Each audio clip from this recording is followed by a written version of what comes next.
దేశవ్యాప్తంగా ఉన్న కోట్లాది మంది అన్నదాతలకు కేంద్ర ప్రభుత్వం శుభవార్త అందించింది.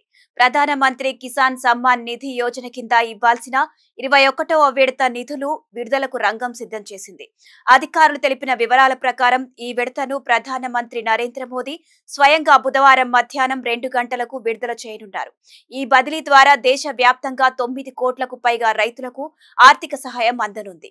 ఈ పథకం కింద చిన్న సన్నకారు రైతులకు రెగ్యులర్ గా ఆర్థిక మద్దతు అందించడం ప్రభుత్వ ప్రధాన లక్ష్యం.